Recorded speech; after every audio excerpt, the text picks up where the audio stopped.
Bonjour à tous, nous allons à présent voir un petit peu mieux comment analyser nos données. Donc dans la vidéo précédente, nous avons appris à créer une vue. La vue, c'est l'endroit où on va stocker l'ensemble de nos analyses. On pourra bien entendu, par rapport à une enquête donnée, faire un ensemble de vues, en avoir plusieurs, suivant les besoins que nous avons. Je vais donc cliquer sur cette vue pour visualiser le résultat de celle-ci. Donc, nous avons, dans la vidéo précédente, été chercher la variable 7, chaîne la plus regardée, nous l'avons glissée sur l'espace de travail et nous avons produit un graphique d'analyse.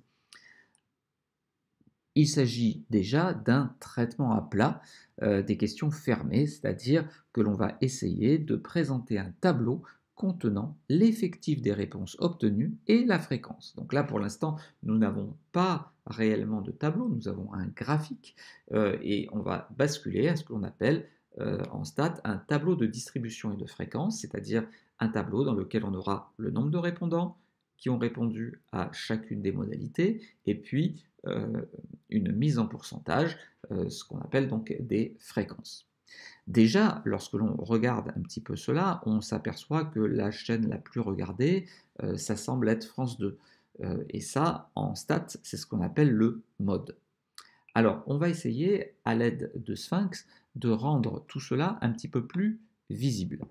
Donc, si je sélectionne mon objet, je peux même le glisser, le déplacer, eh bien, je vais avoir sur le bandeau de droite un panneau qui va s'ouvrir et qui m'indique que j'ai pour l'instant un graphique. Ce qui est normal puisque dans la partie haute, on me dit afficher le titre. Choisissez maintenant la chaîne que vous regardez le plus souvent parmi cette liste, c'est ça le titre.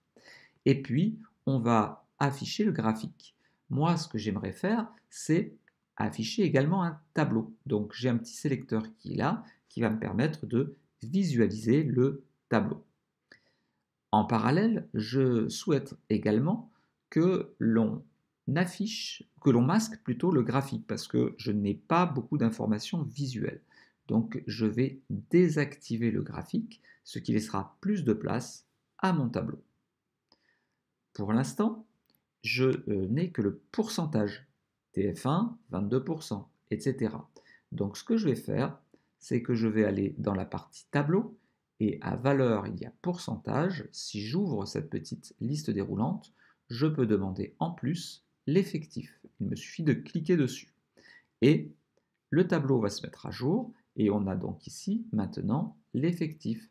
C'est-à-dire que je vois que 103 personnes ont regardé TF1, ce qui représente 22% des téléspectateurs.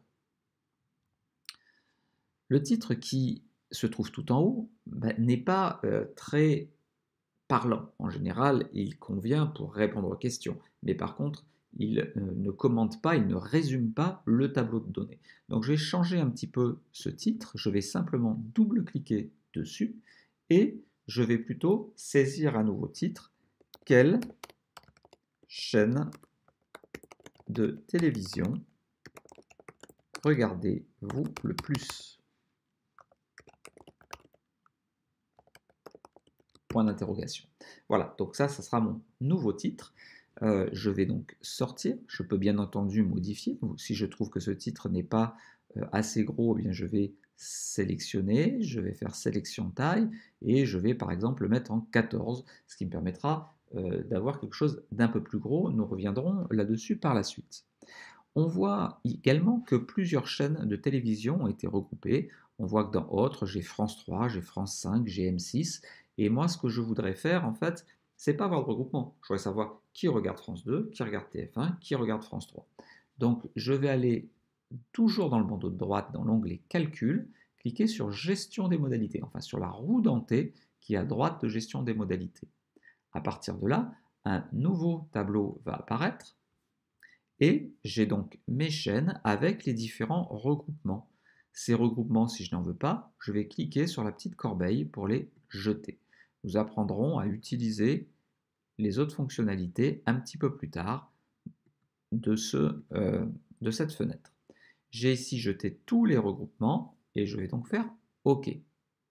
À présent, mon tableau se recalcule et j'ai un tableau de distribution et de fréquence puisque j'ai les effectifs et à côté les pourcentages pour chacune des chaînes de télévision.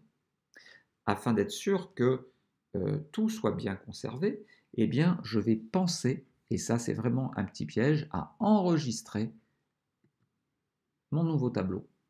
Il faut vraiment le faire régulièrement, sinon vous allez perdre des informations. Donc ce tableau est actuellement un tableau de distribution et de fréquence. Dans la vidéo suivante, eh bien, nous apprendrons à l'améliorer. J'espère que cette vidéo vous a plu. Si c'est le cas, n'oubliez pas de la liker, de la commenter pour montrer tout ce qui ne va pas dans ce tableau. On va faire des améliorations dans les vidéos suivantes, mais n'hésitez pas déjà à publier un certain nombre de commentaires sur cette vidéo. Pensez également à vous abonner à la chaîne si ce n'est pas encore fait. À très bientôt.